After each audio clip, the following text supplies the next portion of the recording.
शिक्षाष्टकम किसने लिखा है? चैतन्य महाप्रभु। चैतन्य महाप्रभु। इसमें कितने श्लोक है? 8। 8 श्लोक। हम लोगों ने कितना चर्चा कर चुके हैं अभी तक? 3 श्लोकों की चर्चा हमने अभी तक कर चुकी है। पहले श्लोक में क्या बताया है? पहले श्लोक में हरिनाम जप करने के क्या क्या फायदे हैं वो फायदे बताए, है ना? हरिनाम करने से क्या क्या उपलब्धियां मिलती हैं। सबसे पहली उपलब्धि क्या है? हरिनाम करने से हमारे चित्त की शुद्धि होती है और इस तरह हमारे संसार में जितने भी कष्ट हैं उनकी दावाग्नि को हरिनाम बुझा करके शीतलता हमारे जीवन में लेती है। और हरिनाम क्या करता है? हमारे जीवन में विद्यावधु जीवनम, सारी विद्याओं का जो सार है वो हरिनाम के रूप में हमको मिल जाता है। उसके बाद श्री चैतन्य महाप्रभु बोल रहे हैं कि इस तरह जो हरिनाम है, इस तरह जो हरिनाम जिसके इतने बेनिफिट हैं, वो हरिनाम भगवान ने बहुत बहुत रूप से हमारे पास में दिया। नाम नाम अकारी बहुधा, बहुत तरीके से हमारे पास में हरिनाम भगवान ने दिया और उनकी सारी शक्तियां भगवान ने उस हरिनाम में, पूरी की पूरी शक्तियां उसमें डाली हुई। भगवान में और भगवान के नाम में कोई भी भेद नहीं। तो उस तरह हरिनाम में भी हमारी रुचि नहीं है। दुर्दैव में दृश्य मिहाजनी ना अनुराग, ना अनुराग, मेरा उसमें अनुराग नहीं। तो चैतन्य महाप्रभु बता रहे हैं कि ऐसे जो स्थिति है प्राय हम सबकी है कि हमारे हरिनाम में उतनी रुचि नहीं है, तो उस रुचि को बढ़ाने का क्या साधन है वो श्री चैतन्य महाप्रभु बता रहे हैं तीसरे श्लोक में। तृणात् अपि सुनिचेन तरोरिव सहिष्णुना अमानिना मान देना कीर्तन्य सदा। उसमें क्या बताया है कि तृण से भी अधिक हीन, एक घास के तिनके से भी ज्यादा विनम्र एक भक्त को होना चाहिए। हम लोग हो सकता है ये एज इट इज फॉलो करने में कठिनाई हो, लेकिन हमको प्रयास करना चाहिए। हमारा उद्देश्य कम से कम पता होना चाहिए, गोल क्या है।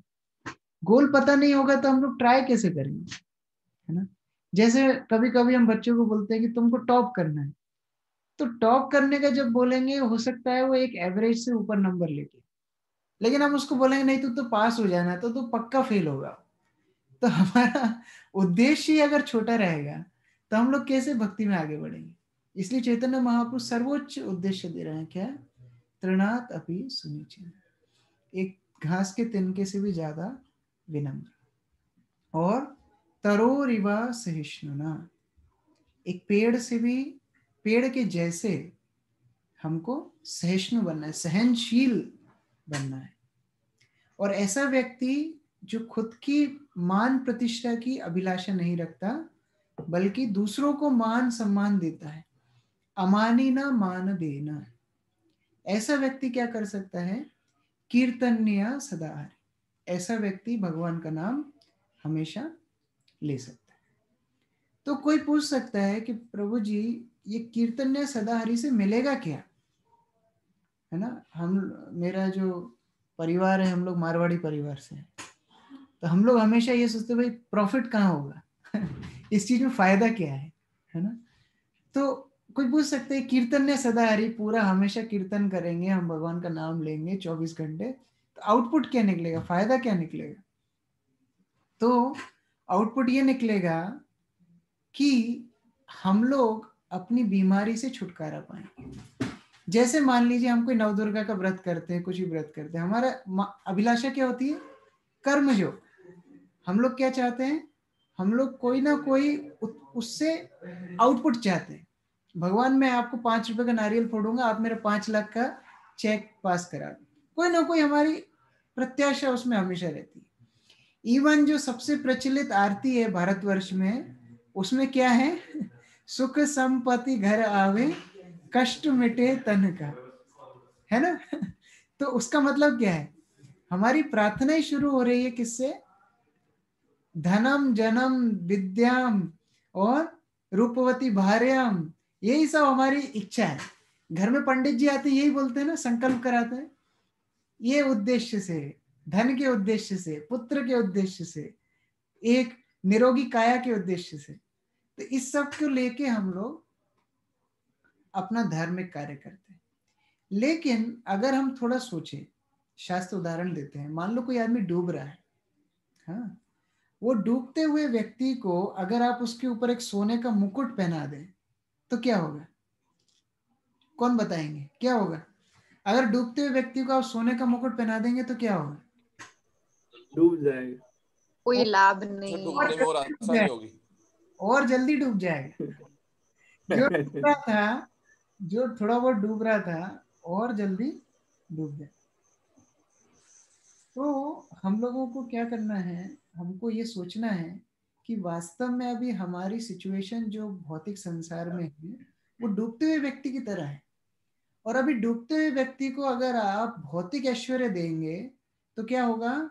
वो और ज्यादा इस भौतिक संसार में डूबता चला जाएगा। जैसे कई लोग चैलेंज करते हैं, जैसे कम्युनिस्ट जो थे रशिया में और अलग अलग कंट्रीज में कम्युनिस्ट गवर्नमेंट जब थी, तो श्रील प्रभुपाद उदाहरण देते हैं, ये कम्युनिस्ट लोग चर्च के बाहर बैठ जाते थे, और चर्च के बाहर बैठते थे, और जैसे लोग चर्च से बाहर आते थे ये लोग उनको पूछते थे कि तुमने क्या प्रार्थना की चर्च में? तो ये क्रिश्चियंस की एक प्रार्थना होती है, O God give us our daily bread. तो बताते थे हमने भगवान को प्रार्थना की, भगवान हमको रोज आप हमारा पालन पोषण कीजिए, हमको रोज खाना दीजिए, इस तरह प्रार्थना की। तो ये कम्युनिस्ट पूछते हैं मिला कुछ? भगवान से प्रार्थना करके आए हो, कुछ ब्रेड व्रेड मिली कुछ अंदर से? तो बोले नहीं मिली। बोले हमारे सामने प्रार्थना करो। क्या? यही सेम प्रार्थना करो, give us our daily bread. तो ये लोग बोलते कम्युनिस्ट के सामने, O communist please give us our daily bread.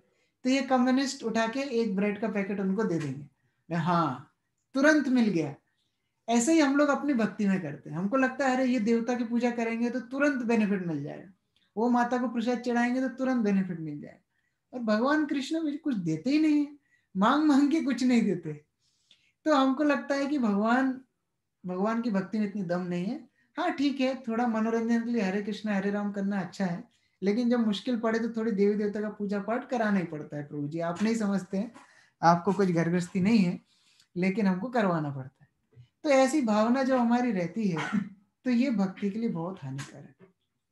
वास्तव में ये भौतिक ऐश्वर्य, भौतिक सुख सुविधाएं, भौतिक ऑपुलेंस जो है वो हमारी भक्ति के लिए बाधा है। इसलिए श्री चैतन्य महाप्रभु बोल रहे हैं, ऐसा व्यक्ति जो हरिनाम हमेशा लेना चाहता है, जो कीर्तन सदा हरि करना चाहता है, उसको क्या ध्यान देना चाहिए? चौथे श्लोक पे ध्यान देना चाहिए। चौथा श्लोक क्या है? ना धनम ना जनम ना सुंदरिम कविताम व जगदीश कामये मम जन्मनि जन्मनीश्वरे भवताद भक्ति रहेतु की। तो देखो ठीक अपोजिट, धनम देही जन्म देही रूपवती भार्यम देही, ये क्या है? हम लोग डेली सुनते हैं, है ना? ये कर्मकांडी पूजा हम लोग बचपन से सुनते आ रहे हैं। चैतन्य महापुरुष सबके आगे ना ना ना लगा दी, ना धनम ना जन्म ना सुंदरिम ना कविताम ना मोक्षम ना स्वर्गम, कुछ नहीं चाहिए। क्या चाहिए? केवल जन्मनि जन्मनीश्वरे भवताद भक्ति रहित। हे भगवान आपकी अहेतु की भक्ति चाहिए। देखिए दो चीज हमारे जीवन में ऐसी होती है जो अगर हमारे पास है तो हम माया को पार कर सकते हैं। भगवान की माया बहुत ही कठिन है जिसको हम पार नहीं कर पाते हैं। दो चीज हमारे जीवन में ऐसी जिनके कारण हम माया को पार कर सकते हैं। एक है विनम्रता, ह्यूमिलिटी, जो चैतन्य महाप्रभु ने तीसरे श्लोक में बताई, तृणातपि सुनिचि। और दूसरा है शरणागति। जब हम भगवान के प्रति शरणागत होते हैं, भगवान के प्रति हमारी शरणागत भक्ति होती है, तो हम माया से ऊपर उठ सकते हैं। कैसे होता है ये? जैसे मान लो आप रेसलिंग का मैच खेल रहे हैं, और वो रेसलिंग के मैच में आपके सामने वाली पार्टी बहुत तगड़ी है, आप हैं एकदम हड्डी पसली और सामने वाला एकदम दारा सिंह, तो वो लड़ने के लिए आ गया। अभी आपको देख के पसीने छूट जाएंगे, तो मानो आपने डिसाइड किया नहीं मैं इससे लड़ूंगा, तो जब लड़ने जाएंगे तो पिटाई खाना निश्चित है, 100% पिटाई पड़ेगी, है ना? तो ये हम करते हैं, हमको लगता है माया को जीत लेंगे, तो जब माया को जीतने जाते हैं तो माया से हम पिटाई खाते रहते हैं, और ऐसे लाइफ निकलती जाती निकलती जाती है, और क्या होता है अल्टीमेटली हम लोग जन्म मृत्यु के चक्कर में अलग अलग शरीर भोगते जाते हैं। अब एक और चारा है, जैसे ही मैच शुरू होना वैसे ही हाथ खड़े कर, भैया मेरी लड़ने की बस की नहीं है, मैं नहीं लड़ूंगा, इसको बोलते शरणागति। जैसी माया सामने आई वैसे ही हाथ खड़े करके हरे कृष्णा कृष्णा कृष्णा हरे हरे, हरे राम राम राम हरे। तो ये होती शरणागति। हे भगवान मेरी बस की नहीं है आपकी दारा सिंह जैसी माया से लड़ने की, आप इनको संभालो, हाँ, और मुझे आप इनसे बचा के अपनी भक्ति में लगाओ। तो शरणागति से हम माया को जय कर सकते हैं। एक और तरीका है, जैसे मान लीजिए आप अपने दोस्त से मिलने के लिए गए, जब आप दोस्त से मिलने के लिए गए तो आपने गेट पे देखा बीवेयर ऑफ डॉग्स, कुत्तों से सावधान, आपको डर लग गया, अरे भाई घर में कुत्ते हैं। जैसे ही आपने गेट खोल के अंदर गया तो बड़ा सा कुत्ता आपकी हाइट जितना आके और आपके सामने भौंकने लगा और बस काटने ही वाला है आपको, तो आप क्या करेंगे, क्या करेंगे, क्या करेंगे ऐसी सिचुएशन में? कुत्ता आ रहा है काटने के लिए, दौड़ लगाएंगे, हाँ दौड़ लगाएंगे, भाग जाएंगे। वो तो आपसे तेज दौड़ के काट लेगा फिर। चारा तो यही है। कृष्णा प्रभु जी मालिक को चिल्लाएंगे। हाँ कौन बोला ये, किसने बोला? मालिक को कृष्णा प्रभु जी हरे कृष्णा, हरि मालिक को चिल्लाएंगे। हाँ ललित नाथ प्रभु ने बहुत सुंदर बताया, मालिक को बुलाएंगे। जब मालिक को बुलाएंगे तो क्या होगा, मालिक बोलेगा तो जो भी नाम है, स्वामी शांत हो जाओ मेरा फ्रेंड है, तो जैसे ही वो बोलेगा जैसे ही कुत्ता शांत हो जाए। माया कौन है? माया है कृष्ण की सेविका, और जब वो हमको टेस्ट कर रही है, ऐसा नहीं हमारी दुश्मनी माया से, माया वास्तव में हमको टेस्ट कर रही है कि ये सही में सिंसियर है कि नहीं है। कोई भी बड़ा व्यक्ति होता है, उनका सेक्रेटरी, उनका काम यही होता है कि फालतू डिस्टरबेंस से बचा के रखना मालिक को। तो माया भगवान की उस तरह सेविका है कि फालतू आलतू आदमी आएंगे, धनम जनम सुंदरी ये सब मांगेंगे, ऐसे आदमी को दूर रखना है। तो जब भगवान देखेंगे कि हम लोग क्या प्रार्थना कर रहे हैं, ना धनम ना जनम ना सुंदरी कविताम व जगदीश कामये मम जन्मनि जन्मनीश्वरे भवताल भक्ति रहे तु गीत। जब भगवान ये देखेंगे कि अरे इसकी प्रार्थना तो ये है, ये तो मेरा भक्त है, तो माया को क्या बोलेंगे, एक्सक्यूज मी साइड हो जाओ, ये मेरा भक्त है, मेरे पास इनको आने दो, इनको आप परेशान मत करो। इसलिए श्रील प्रभुपाद बार बार बताते हैं कि ऐसे भक्त को माया मदद करेगी कृष्ण के पास जाने के लिए। माया कब रोकती है, जब हमारे अंदर अलग विचार होते हैं, भक्ति से अलग विचार होते हैं। लेकिन जब हम केवल भक्ति, इसको संस्कृत बोलते हैं केवला भक्ति, मतलब भक्ति के अलावा हमारे अंदर और कोई प्रत्याशा नहीं रहेगी, तब माया हमको छोड़ देगी या फिर मदद करेगी भगवान के पास जाने। इसलिए कृष्ण क्या बोल रहे हैं, सर्वधर्मान परित्यज्य मामेकम शरणम। देखो भगवान कितने इंटेलिजेंट है, कलयुग का आदमी धर्म पालन करता है क्या, उसको बोल रहे हैं धर्म छोड़ दो। कलयुग का आदमी तो अधर्म करता है, और उसको भगवान क्या बोल रहे हैं, सर्वधर्मान परित्यज्य। भगवान को मालूम है इतने मूर्ख व्यक्ति हैं, इनको बोलना पड़ेगा हाई मतलब इनको बोलेंगे 100 रुपए दो तब तो 10 रुपए निकालेंगे, तो भगवान बोले हाईएस्ट सर्वधर्मान परित्यज्य, धर्मों को भी छोड़ के मेरी सेवा में आ जाओ। तो अपन सोचेंगे अरे धर्म तो हम करते नहीं, कम से कम हमारी गंदी आदतें ही छोड़ दें, कम से कम हमारा अधर्म ही हम छोड़ दें, तो वही भगवान उसी में खुश हो जाएंगे। तो भगवान ये नहीं चाहते कि हम कुछ ऐसा चीज छोड़ें जो उनकी भक्ति में हमको मदद करे। जैसे मानो अभी हम कंप्यूटर यूज कर रहे हैं, क्या ये माया है? ये हम भगवान की सेवा में लगा रहे तो भगवान की भक्ति के लिए सेवा में लग गया, लेकिन भगवान क्या बोल रहे हैं, अधर्म को छोड़ो।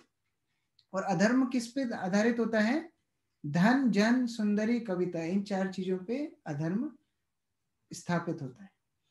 इसलिए प्रभुपाद बोलते थे, कभी जोकिंग में बोलते थे, प्रभुपाद बोलते थे मेरी जो शादी हुई थी तो मेरी पत्नी उतनी सुंदर नहीं थी, तो ये भगवान की अनुकंपा है, कृपा है। क्यों? क्योंकि अगर बहुत सुंदर पत्नी होती तो मैं उनके प्रति आसक्त हो जाता। ऐसे प्रभुपाद आसक्त नहीं होते, लेकिन प्रभुपाद एक जोकिंग में बोलते थे। इसलिए हमको क्या कोशिश करनी चाहिए कि हमारा भौतिक ऐश्वर्य के पीछे कम से कम आकर्षण। भौतिक ऐश्वर्य को हम इस्तेमाल कर सकते हैं भगवान की भक्ति में, लेकिन उसके पीछे हमको भागना नहीं चाहिए। नहीं तो क्या होगा, हम भगवान की माया में फंस जाएंगे। भगवान गीता में बोलते हैं ना, देवी एषा गुणमयी मम माया दुरत्य, ये मेरी माया है। भगवान बोलते देवी एषा गुणमयी मम माया, मेरी माया है। तो जो भगवान की पर्सनल शक्ति है वो कोई छोटी मोटी बात नहीं है, बहुत शक्तिशाली है, और उनसे पार करना बहुत ही दुरत्य, बहुत ही कठिन है। इसलिए भगवान अलग अलग ढंग से हमको समझाते, बोलते दुखालयम अशाश्वतम, ये संसार में दुख ही दुख है। जैसे हम पैदा होते हैं वैसे ही दुख, पूरी लाइफ जीते हैं वैसे ही दुख, मरते मरते फिर दुख। तो ये पूरी जिंदगी में हमको दुख मिलता है, और फिर हमको बीच बीच में इच्छा होती है कि हम इंद्रिय तृप्ति करेंगे, खुश हो जाएंगे। जैसे शास्त्रों में एक उदाहरण दिया है, एक आदमी जंगल में जा रहा था।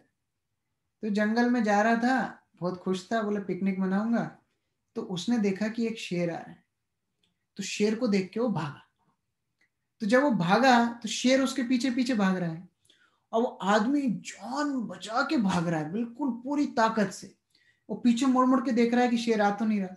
जब पीछे मुड़ मुड़ के देख रहा था तो वो देख नहीं पाया आगे कुआं है, तो कुआं में गिर गया।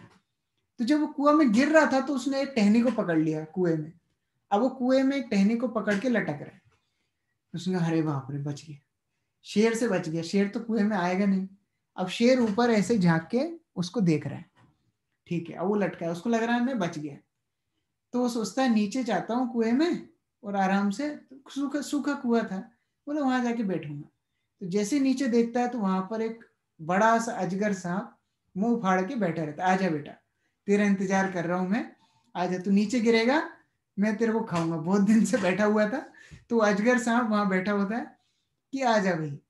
तो अब वो देखता है भाई ऊपर है शेर और नीचे है अजगर, अब कहाँ जाऊं। तो सोचता है चलो टहनी तो है, टहनी से लटक के लटका रहूंगा, शेर कितनी देर तक रहे, कभी तो जाएगा, कुछ घंटे बाद जब शेर चला जाएगा मैं उठ के भाग जाऊंगा।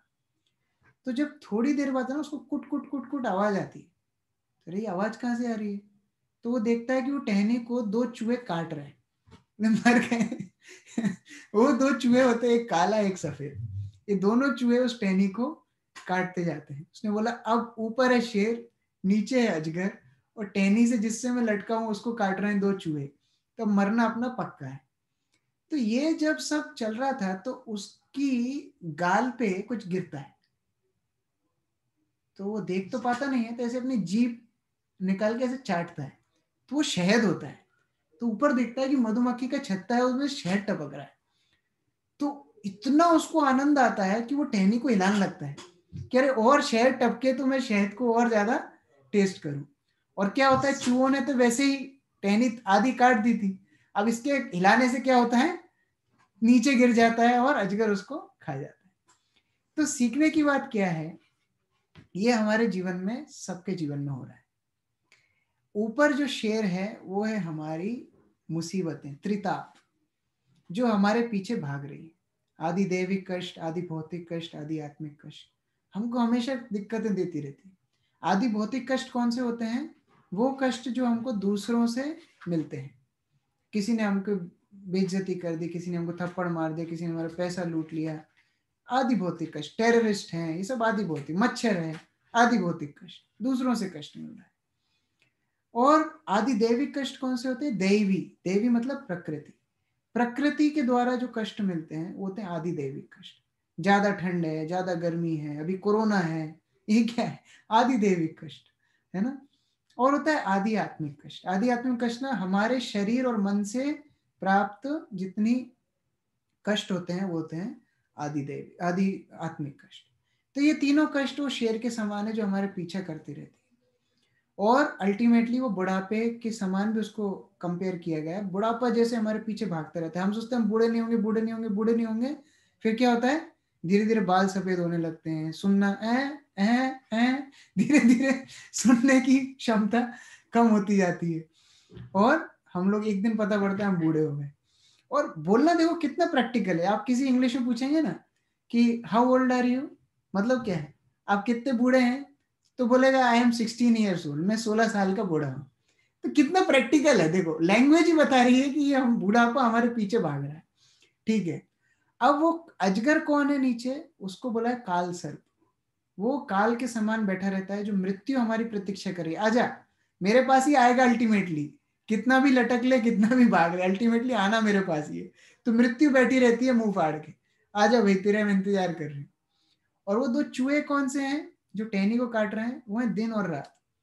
डेली सूरज उगता है, डेली सूरज अस्त होता है, डेली दिन पे दिन निकलते जाते हैं, हम कैलेंडर फाड़ते जाते हैं। क्या हो रहा है, हमारी लाइफ कम होती जा रही है। श्रीमद् भागवतम बताती है एक सूर्य अस्त होने से हमारी लाइफ डेली ऐसा लग रहा है कोई चोरी करके हरता जा रहा है, आयु का हरण हो रहा है सूरज के ढलने से डेली। लेकिन फिर भी हमारे अंदर उस तरह भक्ति के लिए सीरियसनेस नहीं आ रही। हम लोग किसके पीछे भाग रहे हैं, वो जो थोड़ा सा शहद टपक रहा है ना ऊपर से, इस कंडीशन में हमको लगता है हम वो शहद को चाट कर बहुत खुश हो जाएंगे, वो होता है हमारा भौतिक सुख। तो श्री चैतन्य महाप्रभु क्या बोल रहे हैं, ऐसे सुख के पीछे मत भागो। क्या करना है, ना धनम ना जन्म ना सुंदरी, इस तरह हमको माया को अवॉइड करना है। लोग बहुत बोलेंगे, हम लोग जब प्रचार करते लोग बोलते हैं अरे प्रभु जी हम तो माया में हैं, तो माया से निकलो भाई, उसके लिए तो बता रहे हैं ना। माया ये एक्सक्यूज देने के लिए थोड़ी ना हम तो माया में हैं, हमको माया से निकलना ही, हमको उसको सीरियसली लेना है। हम डेली देखते हैं लोग मर रहे हैं, युधिष्ठिर महाराज वही बोलते हैं ना, डेली देखते हैं लोग मर रहे हैं फिर भी हमको लगता है हम नहीं मरे। रोड में जब एक्सीडेंट होता है ना, इतने सारे लोग घेर के खड़े हो जाते हैं देखने के लिए, जैसे बहुत बड़ा कुछ बहुत महत्वपूर्ण काम हो रहा है। क्या हो रहा है, एक आदमी की मृत्यु हो रही और उसको बचाने की बजाय हम सब उसको घेर के खड़े हुए देख रहे हैं। हमारे साथ ये नहीं होगा, हमारे साथ बुढ़ापा नहीं आएगा, हमारे साथ कभी मृत्यु नहीं आएगी, लेकिन हम इसके बारे में कभी सोचते नहीं। बार बार साधुओं को आके बोलना पड़ता है, नहीं जप करो, भागवत पढ़ो, गीता पढ़ो, एसोसिएशन लो, भक्ति सीरियसली करो। कभी हमको कोई बोलता है खाओ पियो सो, कोई नहीं बोलता। अपने आप खाने में इतना इंटरेस्ट है, सोने में इतना इंटरेस्ट है, अपने आप ही होता है। लेकिन साधु लोग आके बार बार बोलते भक्ति करो भक्ति करो भक्ति करो। लेकिन जैसे हम माला उठाते हैं वैसे ही सारी दुनिया के डिस्ट्रैक्शन हमको आते जाते। और माला रखी, हाँ शांति, आज का काम खत्म, अब माला कल तक उठानी नहीं पड़ेगी, उसको ऐसी जगह छुपा दो दिखे नहीं दोबारा बस कल तक। तो ऐसी हमारी भक्ति के प्रति हमारा आउटलुक है। इसलिए भक्तिनाथ ठाकुर बोलते हैं संसार संसार बोली मिछे गेलो कान, लाभ न होइलो किछु घटिलो जंजाल। यही संसार मेरा मेरा मेरा मेरा करते हुए पूरी जिंदगी हमने निकाली, और क्या मिला, घटिलो जंजाल। केवल हम अपने जीवन में और बंधते गए और उलझते गए अपने जीवन में। बूढ़े लोगों को पूछिए, कोई बूढ़े व्यक्ति को पूछेंगे कि दादी आपको क्या मिला जीवन में, बोले कुछ नहीं मिला हमको जीवन में। आप पूछिए, किसी को पूछिए, बूढ़े व्यक्ति किसी को बैठा पूछिए आपको क्या मिला जीवन में, वो कुछ नहीं बता पाएंगे, वो कुछ नहीं मिला जीवन में। तो अगर उनको उस तरह जीवन निकला है, हम भी उस तरह जीवन निकालना चाहेंगे। मैंने आपको पहले सुना ही होगी 2 पैसे का सर्कस, सब पिटाई, पूरा गांव पिटाई खाता है। क्यों, किसी को कोई बताना नहीं चाहता है। ये दुनिया चल रहा है इसके लिए कि कोई किसी को अपना दुख बताता नहीं। अगर एक दूसरे को बताना शुरू करे ना, सब बाबाजी बन जाएंगे, सब बैरागी बन जाएंगे। हम लोग का इतना इंटरेस्ट क्यों इंद्रिय तृप्ति में, क्योंकि हम एक दूसरे को अपनी प्रॉब्लम नहीं बताना चाहते। अगर हमको भगवान शिव का या ब्रह्मा जी का भी नंबर मिल जाए, उनको भी पूछेंगे, उनको भी प्रॉब्लम है, वो भी अपनी प्रॉब्लम बताएं। लेकिन हमको लगता है हम बहुत बड़े व्यक्ति हैं, हम बहुत सुखी रहेंगे, केवल हमारी थोड़ी जॉब अच्छी हो जाए, थोड़ा पैसा हो जाए, थोड़ा बच्चे हो जाए, थोड़ा ये हो जाए वो हो जाए। ये करते करते पता पड़ता है 75th बर्थडे आ गया। अभी क्या 75th बर्थडे क्या है, ये तो मतलब वो मरने के पहले का सेलिब्रेशन कर रहे हैं। ये बकरे को काटने के पहले वो माला वाला पहनाते हैं ना, बलि देने के पहले, वो मरने के पहले सेलिब्रेशन हो रहा है वैसे। एनीवे जो भी हो, हमको कम से कम ये सब सुन के थोड़ा वैराग्य आना चाहिए। वो वैराग्य जैसे गौतम बुद्ध के पिता माता ने क्या किया था, उनको बचपन से ही कुंडली में बोला था कि ये साधु बन जाएंगे। तो गौतम बुद्ध के पिताजी, जो उनका नाम सिद्धार्थ था, तो उनके पिताजी सोचते थे कि मैं ऐसा कोई चीज इनके सामने नहीं आने दूंगा कि उसको देख के इनको वैराग्य है। तो राजमहल से बाहर ही नहीं निकलने देते थे। एक दिन वो गौतम बुद्ध अपने एक सेवक को पटा के बाहर निकल गए। फर्स्ट सीन उन्होंने देखा, 4 आदमी एक शव को उठा के ले जा रहे हैं। वो क्या बोल रहे हैं? राम नाम सत्य है। देखो ये पूरी दुनिया से हम सीख सकते हैं। हमको कोई भागवत क्लास की बेसिकली जरूरत नहीं है। अगर हम दुनिया सीखना चाहें, दुनिया से हम सीख सकते हैं। 4 आदमी उठा के लेके जा रहे हैं, क्या बोल रहे हैं? राम नाम सत्य। तो बुद्ध पूछते ये क्या हो रहा है, ये आदमी सोया क्यों है? तो बचपन से सुना ही नहीं कभी कि कोई आदमी बीमार होता है, मरता है, कभी सुना ही नहीं उन्होंने। तो वो सेवक बताता है कि ये आदमी बूढ़ा हो गया है और ये मर गया है। और गौतम बुद्ध बोलते हैं अच्छा मुझे भी बूढ़ा होना पड़ेगा एक दिन? बोले हाँ आपको भी बूढ़ा होना पड़ेगा। बोले मेरी भी मृत्यु आएगी? हाँ मेरी भी मृत्यु आएगी। तो गौतम बुद्ध बोलते फिर ये लोग बोल क्या रहे हैं जाते जाते? बोले राम नाम सत्य है। तो गौतम बुद्ध बोलते जब भगवान ही सत्य है बाकी सब झूठ है तो मैं झूठी जिंदगी में जीऊं क्यों? तो उन्होंने उसी दिन पूरा वैराग्य लेके भगवान के शरण में पूरा अपना जीवन समर्पित कर दिया। लेकिन ये वैराग्य शमशान वैराग्य नहीं होना चाहिए। शमशान वैराग्य आप सबको मालूम होगा क्या होता है। जब हम किसी को जलाने के लिए जाते हैं शमशान में, तो वहां पर ऐसी फीलिंग आती है, सबको फीलिंग आती है, जो जो गए उनको मालूम है आज से कोई गलत काम नहीं, आज से कोई झूठ नहीं, आज से डेली में जो भी उस टाइम पे हम भक्त थे तो जप के बारे में, नहीं तो भक्त नहीं थे तो मंदिर जाऊंगा, नहीं तो ये करूंगा वो करूँ, जो भी भावना आती। और शमशान से बाहर निकलते से अरे तेरे पास बीड़ी है क्या? मैं लाया नहीं आज, वो क्या वो छूट गई घर। तो आज बाहर निकलते से ही वैराग्य गया। तो इस तरह का वैराग्य हमको नहीं करना चाहिए। मैं एक महाराज को सुन रहा था, वो महाराज बता रहे थे कि गांव में 2 तरह के भूत होते हैं, एक होता है भूत और एक होता है शैतान। तो भूत जब किसी को लगता है ना तो तांत्रिक आने से भूत छोड़ देता है उसको। हाँ, लेकिन शैतान क्या होता है, जब शैतान देखता है कि तांत्रिक आ रहा है उस टाइम पे वो गायब हो जाता है। तो तांत्रिक आके चेक करता है, अरे ये तो सही है, इसको तो कुछ हुआ ही नहीं है।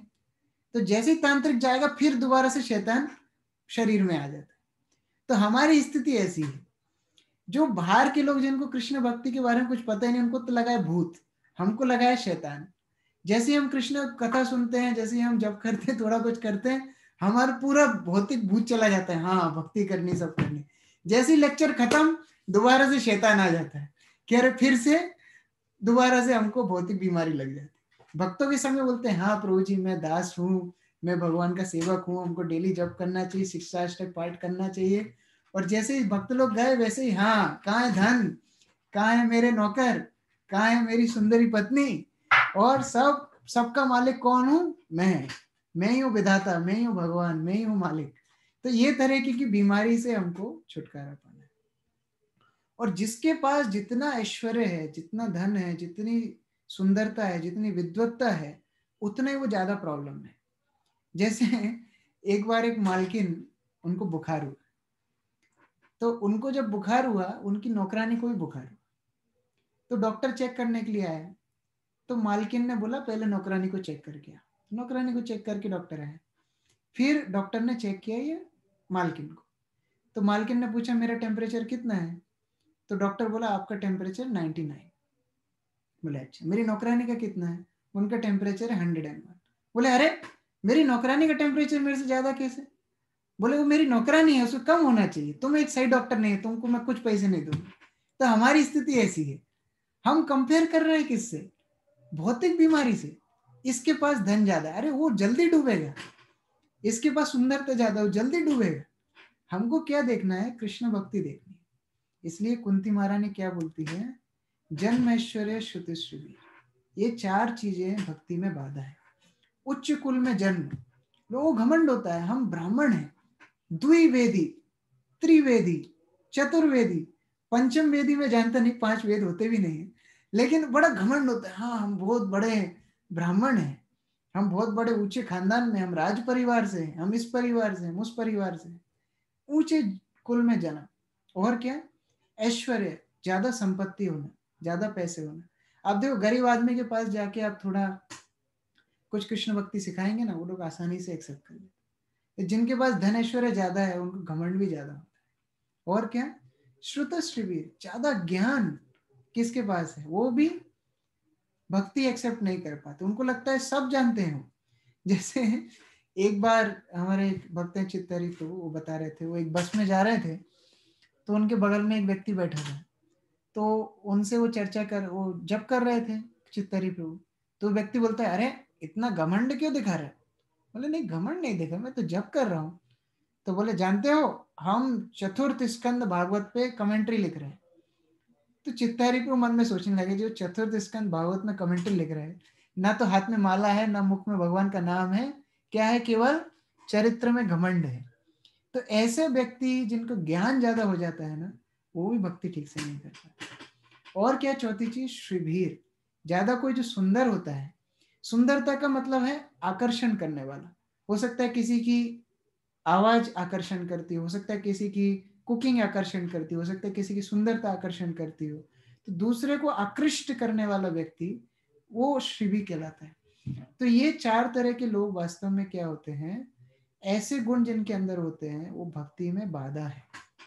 और कुंती महारानी क्या बोल रही हैं, त्वम अकिंचन गोचरा, हे भगवान आप तो कैसे लोगों को आप पसंद करते हैं, जो अकिंचन है, जो कंगाल है।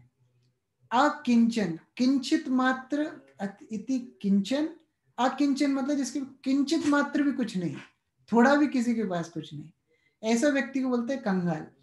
ऐसा व्यक्ति भगवान को प्रिय होता है। भिखारी और कंगाल में अंतर जानते हैं? भिखारी और कंगाल में अंतर होता है। भिखारी मतलब जो भीख मांगता है। कभी आपका एक्सपीरियंस हो, मेरा तो एक्सपीरियंस है, एक बार एक भिखारी भीख मांग रहा था, मैंने उसको 1 रुपया दिया, तो वो मुझे बोलता है भिखारी है क्या, मतलब वो मुझको बोल रहा है भिखारी है क्योंकि मैं 1 रुपया दिया उसको। तो भिखारी के अंदर भी थोड़ा दम्भ होता है। लेकिन कंगाल व्यक्ति क्या होता है, जो वास्तव में जिसके पास कुछ नहीं, कुछ भी नहीं। इसलिए हमारे वैष्णव आचार्य क्या बोलते हैं, आमी तो कंगाल कृष्णा कृष्णा बोली धाविता वो पाछे पाछे। जो व्यक्ति कंगाल बन के, कंगाल मतलब जिनका भौतिक दंभ नहीं है, जिनका भौतिक अभिमान नहीं है, ऐसा व्यक्ति भक्ति के लिए रिक्वेस्ट कर सकता है वैष्णव आचार्य को, प्लीज मुझे कृष्ण भक्ति दीजिए। इसलिए श्री चैतन्य महाप्रभु बोल रहे हैं क्या बनना है, दीनहीन बनना है, क्योंकि दीनहीन अधिक कृपा करे भगवान। इसलिए ना धनम ना जनम ना सुंदरिम कविताम व जगदीशिका में। लेकिन कोई पूछ सकता है कि अगर इसका मतलब क्या हमको सही में भिखारी बनना पड़ेगा? नहीं, हम लोग कृष्ण की सेवा में सब कुछ लगा सकते हैं। कृष्ण की सेवा में जो भी हम युक्त करते हैं उसको बोलते हैं युक्त वैराग्य। हम अपने लिए इस्तेमाल नहीं कर रहे हैं, हम भगवान के लिए इस्तेमाल कर रहे हैं। हमारी भौतिक अभिलाषा नहीं है, हमको जो कुछ भगवान दे रहे हैं हमारे कर्म के कारण, हम उसको भगवान की सेवा में लगाना चाहते हैं। प्रभुपाद सिंपल उदाहरण देते हैं, जैसे हमने डिग्री ली बीटेक 1 0, बड़ा कोई पीएचडी 1 और 0, बहुत बड़ी नौकरी 1 और 0, बहुत सारा धन कमा लिया 1 और 0, बहुत सुंदर हो 1 और 0। तो इस तरह हमने सबने 0 इकट्ठे किए हुए हैं। किसी के पास 10 0 हैं, किसी के पास 20 0 हैं, किसी के पास 1 लाख 0 हैं। लेकिन उनका मतलब क्या है, सारे 0 मिला के क्या होगा, एक बड़ा 0, और कुछ नहीं होगा। लेकिन प्रभुपाद जी बोलते हैं जब हम उसके सामने 1 लगा देंगे, अब हर एक 0 का मूल्य होगा। 1 0 लगाएंगे 10 बन जाएगा, 2 0 लगाएंगे 100 बन जाएगा, 3 0 बनाएंगे 1000 बन जाएगा। जितने 0 बढ़ते जाएंगे उतनी उसकी वैल्यू बढ़ती जाएगी। तो भगवान कृष्ण है उस 1 के समान। जब हम भगवान को प्राप्त करने की अभिलाषा रखते हैं, उस तरह केवल भक्ति करते हैं, तो क्या होता है, भगवान उस 1 के समान हमारे जीवन में जुड़ जाते हैं। उसके बाद जो कुछ हमारे जीवन में आता है वो सब क्या, उस सब का महत्व हो जाता है, उस सब का मूल्य हो जाता है। अगर हम भगवान को छोड़ के धन जन ऐश्वर्य के इसके पीछे भागते हैं, तो क्या होता है, हम अलग अलग कुंटलों कुंटलों 0 इकट्ठे कर रहे हैं। तो उन कुंटलों कुंटलों 0 इकट्ठे करने से क्या होगा, हमारे हाथ में कुछ लगेगा। हम लोग जब वृंदावन जाते थे, बरसाना जाते थे, परिक्रमा करते थे, तो छोटे छोटे बच्चे 5-7 साल के बच्चे ऐसे पीछे लग जाते हैं 1 रुपए के लिए, नहीं 1 रुपया दो ना, 1 रुपया दो ना, 1 रुपया। आप उनको प्रसाद दो, टॉफी दो, वो कुछ नहीं मानेंगे, उनको वो रुपया ही चाहिए। तो भगवान उस तरह अपेक्षा करते हैं कि माया हमको बहुत कुछ देगी। माया बोलेगी थोड़ा धन ले लो, भगवान को छोड़ दो, भूल जाओ। और हम सोचते हैं हाँ भगवान की हम पे बहुत कृपा है, जब से हमने जब शुरू किया है ना हमारा बिजनेस डबल हो गया। अरे बिजनेस डबल ये चेतावनी है, ये चेतावनी है कि सावधान, भगवान को भूलना नहीं, भगवान की सेवा में लगाना।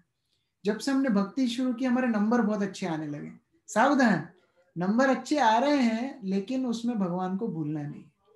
तो माया बहुत कुछ देने का प्रयास करेगी, ये ले लो, वो ले लो, ये ले लो, भगवान को छोड़ दो। लेकिन हमको बिल्कुल जिद करनी है कि नहीं, भगवान चाहिए और केवल भगवान ही चाहिए। जो हम बाकी सबको रिजेक्ट करके केवल कृष्ण भक्ति की अभिलाषा करते हैं, तभी हम भगवान को हार्दिक भाव से जप कर सकते हैं। प्रभुपाद जी यही कुंती महारानी की शिक्षाएं किताब में बताते हैं। जिनको इन सब के प्रति आसक्ति है, धन ऐश्वर्य श्रुति श्रीवी इनके प्रति आसक्ति है, ऐसे लोग फीलिंगली जप नहीं कर सकते, हार्दिक भाव से भावना के साथ भगवान को पुकार नहीं सकते कि भगवान आपके बिना हमारा और कोई सहारा नहीं। उस तरह की प्रार्थना तब तक मन से नहीं निकलेगी तब तक हम लोग केवल अकिंचन भक्ति नहीं करें। जब तक हम ये सोचते रहेंगे हमारे पास बहुत सारे संसाधन है, बहुत सारी हेल्प है, जैसे खाने के साथ हम कभी अचार ले लेते हैं ना थोड़ा, तो ऐसे भगवान हमारे जीवन में बहुत कुछ है ना, भगवान भी थोड़े से हैं। तो ऐसी जब हम भक्ति करेंगे तो क्या होगा, भगवान कभी भी रेसिप्रोकेट नहीं करेंगे। लेकिन जब हम बिल्कुल, जैसे प्रभुपाद जी उदाहरण देते हैं, एक बच्चा अपनी माँ के लिए जैसे रोता है, अगर कोई छोटा बच्चा है उसको अपनी माँ नहीं दिख रही है, उसको भूख लग रही है, वो अकेला है, उसको डर लग रहा है, तो माँ को वो कैसे पुकारता है, उस तरह हमको भगवान का नाम लेना चाहिए। हरे कृष्ण कृष्ण कृष्ण हरे हरे, हरे राम राम राम हरे हरे, उस तरह भगवान को पुकारना चाहिए। जब हम इस तरह भगवान को पुकारेंगे तब हम लोग फील करेंगे हाँ भगवान हमारे साथ में। इसलिए हमारे आचार्यों ने ये अपने उदाहरण से सिखाया। हरिदास ठाकुर के उदाहरण में बताया गया है कि नीच कुल अवतारी सिखाले सवारे, धने माने कुले शिले कृष्ण नहीं मिले। हरिदास ठाकुर का जन्म एक मुस्लिम परिवार में हुआ और श्री चैतन्य महाप्रभु ने उनको नाम का आचार्य बना दिया, नामाचार्य हरिदास ठाकुर। हम लोग जो जप करते हैं, हरिनाम लेते हैं, इसकी मेन अथॉरिटी है हरिदास ठाकुर। जन्म किसमें हुआ, मुस्लिम परिवार में। तो उनके उदाहरण से क्या श्लोक में क्या बता रहे हैं, नीच कुल अवतारी सिखाले सवार। एक नीच कुल में अवतार लेके, जन्म लेके क्या सिखा रहे हैं हरिदास ठाकुर कि धने, धन से, माने माने सम्मान से, कुले यानी उच्च कुल से, और शिले यानी बहुत सारी क्वालिटीज होने से कृष्ण नहीं मिले, कृष्ण नहीं मिलते हैं। अगर हम इस तरह विचार करें तो गजेंद्र की क्या पढ़ाई थी, गजेंद्र कितना विद्वान था, एक तो जानवर था। हाँ, बंदरों की क्या सुंदरता थी, जो वानर सेना, हनुमान जी सब रामचंद्र को इतने प्रिय, उनकी क्या सुंदरता है। विदुर के पास क्या धन था, आप पूरा जितना भी कैलकुलेशन करें। गरुड़, गरुड़ के पास क्या गुण है, एक पक्षी है, सांप बिच्छू खाते हैं, तो उस तरह उनके पास क्या गुण है। हाँ, एक एक भक्त को अगर हम उठाएंगे, प्रहलाद, प्रहलाद का क्या एक्सपीरियंस है, 5 साल का लड़का, उनके एक्सपीरियंस है। ध्रुव के पास क्या विद्वत्ता है, लड़का है, पापा से सम्मान नहीं मिला, सौतेली माँ ने डांट दिया तो जंगल में चले गए भगवान की तपस्या में, तो उनके पास क्या एक्सपीरियंस। तो उस तरह जितने भगवान को प्राप्त किए भक्त लोग हैं, हम देखें उनके पास इनमें से कुछ भी नहीं, फिर भी भगवान को उन्होंने प्राप्त किया किसके लिए, केवल भक्ति, केवल भक्ति, उसके अलावा और कुछ भी नहीं। तो जब भी हमारे जीवन में इस तरह प्रलोभन आएंगे, धन ले लो, थोड़ा आपके अनुयायी बन गए, अनुयायी ले लो, सुंदर सुंदर आपके घर वाले हैं वो मिल गए, आपके बच्चे हो गए वो मिल गए, भूल जाओ, भगवान को भूल जाओ, तो उस समय पे हमको बोलना है नहीं, ये सब भगवान ने दिया है और ये भगवान की सेवा की है। जब हमारा वो एटीट्यूड रहेगा तब हम हरिनाम कर पाएंगे। जन्म ना धनम ना जनम ना सुंदरी कविता व जगदीश काम है। और एक और बहुत इंपॉर्टेंट चीज चैतन्य महाप्रभु बोल रहे हैं, मम जन्मनि जन्मनीश्वरे, जन्म जन्म तक मैं आपकी भक्ति कर सकूं। इसका मतलब क्या है, प्रभुपाद जी समझाते हैं कि चैतन्य महाप्रभु यहाँ पर मुक्ति को भी ठुकरा रहे हैं। हम लोग बोलते हैं ना, अरे भक्ति करेंगे मुक्त हो गए साहब, वो तो ब्रह्म में लीन हो गए साहब, वो इतने महापुरुष थे कि ब्रह्म में ही लीन हो गए। तो चैतन्य महाप्रभु उसको भी ठुकरा रहे हैं, हमको लीन वीन नहीं होना, ऐसा मुक्ति नहीं चाहिए जहाँ सेवा नहीं हो। ये भक्त कभी आशा नहीं करते। क्या आशा करते हैं भगवान से भक्त लोग? भक्ति की आशा करते हैं कि मैं आपकी सेवा में हमेशा लगा रहूं।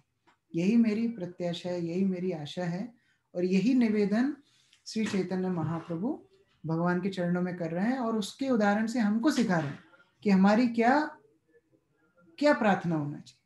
तो जब हम हरिनाम करने बैठे, हमको ये प्रार्थना करनी, ना धनम ना जनम ना सुंदरीम कविताम व जगदीशिका में मम जन्मनि जन्मनीश्वरे भवताद भक्ति रहते। मैं पहली बार तिरुपति मंदिर गया था भक्तों के साथ। जब मैं पूना में था तो पूना के भक्त लोग के साथ हमारे एक वरिष्ठ भक्त थे जीव दया, तो वो हमको लेके गए थे। और फर्स्ट टाइम जब बहुत लंबी लाइन देखी, वहाँ घंटों लगते हैं दर्शन करने। पहले तो हम लोग चढ़े, सुबह 4 बजे से चढ़ना शुरू किया और 3-4 घंटे चढ़ने में लगे। उसके बाद बहुत सारा वेटिंग करना पड़ा। दोपहर में नंबर आया, दोपहर में मतलब 2-3 बजे तक हम लोग 7-8 घंटे तो हो गए थे। उसके बाद जब हम लोग एंटर कर रहे थे, जो मेन गोपुरम है भगवान के गर्भगृह से पहले, उसमें एंटर कर रहे थे, तो जीवदया प्रभु हमको बोलते हैं कि अभी प्रार्थना करो। ये जितने लोग यहाँ दिख रहे हैं, ये सब लोग भगवान से कुछ ना कुछ मांगने आए कि हे बालाजी मुझे पैसा दो, हे बालाजी मेरी शादी करा दो, हे बालाजी मेरे को ये करा दो, वो करा दो। ये सब लोग मांगने आए। और ये सब सुन सुन के बालाजी पूरी तरह से पक गए, पूरी तरह से परेशान हो गए। तो अभी हम लोग जाकर के सेम बात नहीं बोलेंगे। हम लोग क्या बोलेंगे? ना धनम ना जनम ना सुंदरीम कविताम व जगदीश कामये मम जन्मनि जन्मनीश्वरे भवताद भक्ति रहे तो की। देखो भक्त कितना चालाक है। क्या प्रार्थना कर रहे हैं भगवान से कि आपका भक्त बना के आपके पास रख लो। तो देखो जब कोई बड़े आदमी का नौकर होता है और उनके साथ हमेशा रहता है, तो उसको तो बाकी फैसिलिटी अपने आप मिल जाएगी। जैसे मानो आप कोई बड़े आदमी के ड्राइवर हैं, आप गाड़ी में चलेंगे तो आप भी तो मर्सिडीज में बैठे, जो एसी उनको चल रहा है वो एसी आपको भी मिल रहा है। सही है कि नहीं? हम लोग किसी के काम करते हैं, हमारे घर में कोई नौकर चाकर है, हम लोग जो खाते हैं वही सब्जी उनको देते हैं खाने के लिए। हम जहाँ उठते बैठते वही वो लोग उठते बैठते। जो मार्बल के घर में हम बैठे वही। कई बार तो नौकर ज्यादा मनोरंजन कर लेते हैं हमारी फैसिलिटीज का, क्योंकि बड़े बड़े आदमी लोग तो ज्यादा रहते नहीं है। कोई एक मकान में रहेगा, फिर बाद में बिजनेस के लिए काम पे जाना पड़ेगा, दिन भर काम करेगा, रात में आके टोस्ट ब्रेड खाएगा, बोलेगा हाँ हो गया, अभी मैं बहुत थक गया, सोना है। नौकर तो पूरे दिन घर में आराम करेगा और उसके बाद उसको सैलरी अलग मिलेगी। तो भक्त कितना चतुर है, अलग से धन जन कुछ मांगने की जरूरत नहीं। क्या मांगना है भगवान से? हे भगवान आपका भक्त बना के आपके पास रख लीजिए। जो भगवान के पास रहेंगे अपने आप आध्यात्मिक जगत में रहेंगे, तो अपने आप कोई कमी हमको रहेगी नहीं। तो इसलिए चैतन्य महाप्रभु हमको कितनी सर्वश्रेष्ठ शिक्षा दे रहे हैं। इसलिए हमको प्रार्थना करना चाहिए श्री चैतन्य महाप्रभु के चरणों में, जो शिक्षाएं उन्होंने हमको दी हैं हम उनका महत्व समझ पाए और अपने जीवन में ये शिक्षाओं कभी भूलें ना। केवल अगर हम इस शिक्षाओं को याद रखेंगे, कभी ना कभी इस तरह हार्ट से फीलिंग आएगी कि हम भगवान के सामने जाके एक बार यदि प्रार्थना करेंगे ना धनम ना जनम ना सुंदरम कविताम व जगदीश कामये मम जन्मनि जन्मनीश्वरे भवताद भक्ति रहे तो। एक बार जब इस तरह प्रार्थना करेंगे भगवान के सामने, भगवान शुद्ध भक्ति देने के लिए तैयार बैठे। लेकिन हम लोग बोलने में डर लगता है। ना धनम बोल दिया, अरे जॉब चला जाएगा। ना जन्म बोल दिया, अरे सब घर वाले छोड़ के चले जाएंगे। अरे कविता, और कोई अप्रिसिएशन नहीं मिलेगा, कोई आदमी पूछेगा नहीं तो मैं कैसे रहूंगा। बोलने में डर लगता है। अगर हम लोग थोड़ा साहस करके रियली हृदय से बोल पाए, ना धनम ना जन्म ना सुन, कुछ नहीं चाहिए, केवल आपकी भक्ति चाहिए। जाने दो जिसको जाना है, छोड़ के चला जाएगा, छोड़ के चला जाएगा। प्रभुपाद की फैक्ट्री में आग लग गई, सब हो गया, प्रभुपाद हंस के बोलते हैं यस्याम अनुग्रहणामि हरिष्य तद्धनमशनि, कि भगवान जिन पे कृपावान होते हैं सब कुछ ले लेते हैं। इसका मतलब भगवान मेरे ऊपर बहुत कृपावान है। तो प्रभुपाद के अंदर वो साहस है कि भगवान ने ले लिया, भगवान तो है ना मेरे पास। सबसे ज्यादा डर हमको लगना चाहिए कोई हमारी कृष्ण भक्ति ना ले जाए, किसी कारण से हमारी कृष्ण भक्ति ना चले। जब हम अभक्तों का संग करते हैं, ऐसे लोगों से बातचीत करते हैं जो हमारी श्रद्धा का खंडन करते हैं, जो बोलते हैं अरे मत पढ़ियो, ये हरे कृष्णा के चक्कर मत पढ़ना, बाबा साधु मत बनना, ऐसे लोगों के चक्कर में जब अपन पढ़ते हैं, तब क्या होता है, हमारी भक्ति का विनाश होने का, विनाश तो भक्ति नहीं होती, लेकिन भक्ति रुकने का डर होता है। तो इसलिए हमको कोशिश करना चाहिए इस तरह डर से ऐसा असत्संग त्याग करना चाहिए, और हमेशा ही ये प्रार्थना करनी चाहिए, हे भगवान आपकी भक्ति के लिए यदि कुछ भी छोड़ना पड़े मैं रेडी हूँ। इस तरह बिल्कुल हिम्मत के साथ भगवान की भक्ति करना चाहिए। तो तब भगवान सोचेंगे हाँ ये सीरियस आदमी है, इनको मेरी भक्ति देना चाहिए। और जो भगवान की भक्ति मिलेगी तब कोई लॉस नहीं होगा। प्रभुपाद बोलते हैं मैंने एक छोटा सा घर छोड़ा और प्रभुपाद ने मेरे लिए पूरी दुनिया में घर बना दी। जहां प्रभुपाद जाते थे वहां एयरपोर्ट में हार्टी वेलकम, 100 200 500 1000 भक्त खड़े होकर वेलकम कर रहे हैं। हर जगह पे प्रभुपाद को रोल्स रॉयस गाड़ी में लेके जा रहे हैं। तो एक बार पत्रकार पूछा, अरे स्वामी जी आप तो इतने बड़े बैरागी इतनी बड़ी गाड़ी में क्यों जा रहे हैं? तो प्रभुपाद बोलते देखो मैंने तो गाड़ी ली नहीं, मेरे भक्त लोग जो कृष्ण से प्रेम करते हैं वो मुझे कृष्ण का प्रतिनिधि समझते हैं। तो जैसा सम्मान कृष्ण को देना चाहिए वैसा सम्मान वो मुझे देते हैं। तो ये रोल्स रॉयस तो फिर भी स्टील की गाड़ी है, कृष्ण को तो सोने के रथ में चढ़ाना चाहिए। तो अगली बार जब मैं आऊंगा तो वैसी व्यवस्था करके रखना।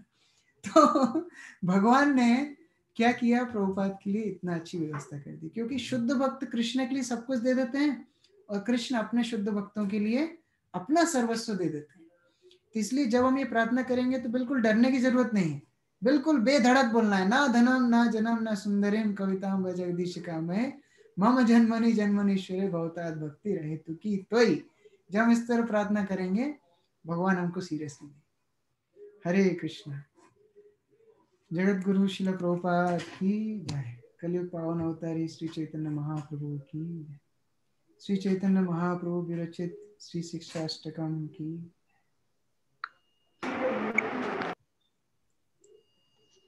यदि किसी का कोई प्रश्न है तो हरे कृष्णा प्रभु जी। हरे कृष्ण। प्रभु जी मेरे को एक क्वेश्चन पूछना था कि ना आज जब मैं जप कर रही थी, बोलिए माता।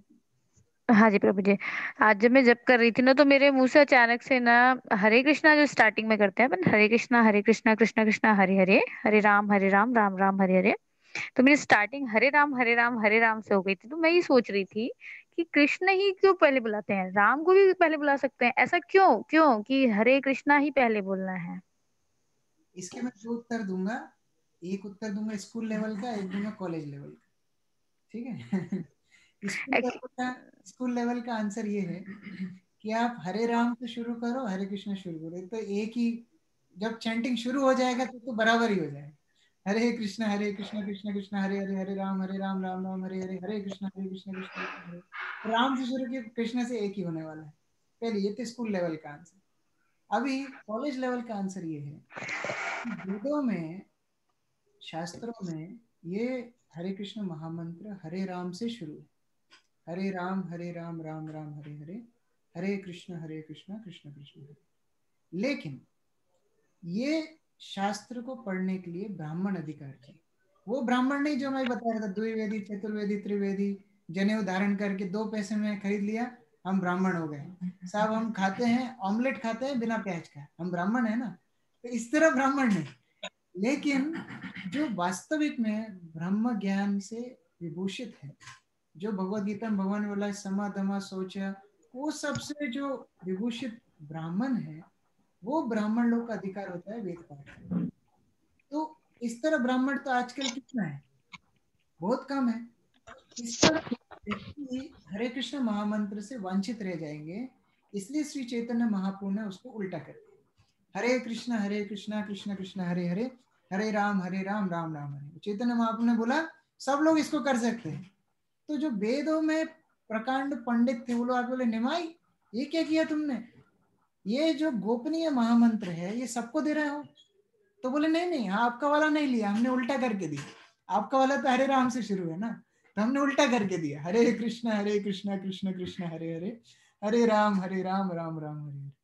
तो जब इस तरह चैतन्य महाप्रभु ने फैसिलिटी दे दी तो हमको बेधड़क पूरे जोश से हरिनाम जप करना चाहिए, और फिर चैतन्य महाप्रभु रिस्पॉन्सिबिलिटी लेंगे हमको उद्धार करने की। हरे कृष्ण। थैंक यू प्रभु जी। हरे कृष्णा। और कोई प्रश्न है? कृष्ण प्रभु जी, धन्यवाद प्रभु। हरि ओम। प्रभु जी, आप जो अभी बोले जो कि माला करते हैं और करके रख देते हैं, सोचते बहुत बड़ा काम हो गया और अब ये माला करके रख दो, ऐसा मेरे साथ भी होता है। और उठते हैं और जो भी माला कर लेते हैं, सोचते हैं हाँ माला हो गई। आपके साथ नहीं, मेरे साथ भी होता है। तो ऐसा क्यों होता है, मुझे जानना। ये हमारी भौतिक बद्धता है। जो छोटे बच्चे होते हैं ना, दवाई नहीं लेना चाहते, इसलिए माँ क्या करती है, एक छोटा लड्डू बनाती है, उसके अंदर दवाई घुसा के बोलती लड्डू खा लो, तो लड्डू खाते खाते दवाई खा जाते हैं। तो उसी तरीके से हम लोग इतने बीमार हैं, दवाई नहीं खाना चाहते हैं, तो इसलिए श्री चैतन्य महाप्रभु ने कीर्तन दिया, चलो कीर्तन कर लो। प्रभुपाद जी ने और सरल कर दिया, चलो भक्तों से सुन लो, सुन के कोई रुचि आएगी करने की। हम में से कितने थे जो शास्त्र पढ़ के हरिनाम करना शुरू किए? बहुत कम, बहुत विरले लोग होते हैं जो गीता भागवत पढ़ के महामंत्र करना शुरू कर दिया। लेकिन प्रभुपाद जी ने इतना अच्छा सिस्टम बनाया है, हर सिटी में, हर गांव में भक्त लोग हैं, प्रचार कर रहे हैं, नियमित रूप से हमको याद दिला रहे हैं, नहीं ये हरिनाम हमारी औषधि है। एनची औषधि नशीवार लागी, ये हमारी औषधि है कि हमारी ये भौतिक बीमारी का इलाज है ये हरिनाम। तो कम से कम शुरुआत में यदि हमारे हरिनाम के प्रति प्रेम नहीं है, कम से कम दवाई के रूप से लेना चाहिए। दवाई हो सकता है अच्छी नहीं लगती, लेकिन फिर भी हम डेली लेते हैं, टाइम से लेते हैं, क्योंकि हमको सही होना है। उसी तरह हो सकता है शुरू में हमारा टेस्ट नहीं हो हरिनाम के प्रति, जैसे प्रभुपाद जी उदाहरण देते हैं ना, जब किसी को पी लिया होता है तो शक्कर कड़वी लगती है, मिश्री कड़वी लगती है, मिश्री लेकिन खाते खाते उसका पी लिया सही होता है। तो इसलिए कम से कम दवाई रूप से हरिनाम लेना चाहिए।